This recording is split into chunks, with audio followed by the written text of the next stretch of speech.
আমরা চলি সমুখ পানে, কে আমাদের রুখবে? রইল যারা পিছুর টানে, কাঁদবে তারাই কাঁদবে। হাসবে মমতা বন্দ্যোপাধ্যায়, হাসবে হাসবে গোটা বাংলা, হাসবে হাসবে বাঙালিরা, হাসবে। আর মমতা অগ্নিবাণে সুপ্রিম কোর্ট মান্যতা দিল। মুখ থুবড়ে পড়ল বিজেপির দলদাস নির্বাচন কমিশন। আজকে বাঙালি মেয়েদের বিবাহ পরবর্তী জীবনে পদবি পরিবর্তন কিংবা ভাষা উপভাষার কারণে নামের তারতম্য, কিন্তু বাংলা সংস্কৃতির অঙ্গ। সেই বাংলা সংস্কৃতিকে অপমান করা এসআইআরের ধর্ম হয়ে দাঁড়িয়েছিল।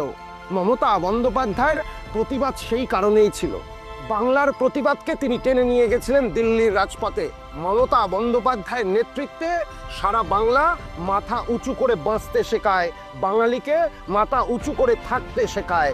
আজকে তার ফলস্বরূপ সুপ্রিম কোর্টের মহামান্য বিচারপতি যে বাগচি তাকেই সম্মান দিল, তাকেই মান্যতা দিল। তিনি বললেন যে মাইক্রো অবজারভাররা কখনো চূড়ান্ত সিদ্ধান্ত গ্রহণ করতে পারবে না। তিনি বললেন যে যোগ্য কর্তৃপক্ষ দ্বারা ইস্যু যে কোনো তথ্য কমিশনকে গ্রহণ করতে হবে। আমাদের সর্বভারতীয় সাধারণ সম্পাদক শ্রী অভিষেক বন্দ্যোপাধ্যায় গতকাল এক আগুন ঝরানো কবিতা লিখেছিলেন।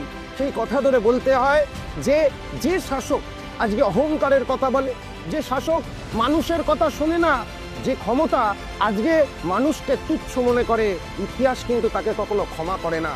অভিষেক বন্দ্যোপাধ্যায় প্রতিবাদের মাধ্যমে আগুন জ্বালিয়েছিলেন, দিল্লির রাজপথে আগুন জ্বালিয়েছিলেন, কালকে কলম ধরেও আগুন জ্বালিয়েছেন। আজকে তাই তো গোটা বাংলা প্রতিবাদে মুখর। আজকে বিজেপির মুখোশ খুলে দিয়েছে মমতা বন্দ্যোপাধ্যায়। তাই আগামী 26-এ জয়টা শুধু সময়ের অপেক্ষা। কারণ আমরা মাথা উঁচু করে বলি যে যতই করো হামলা, আবারও জিতবে বাংলা।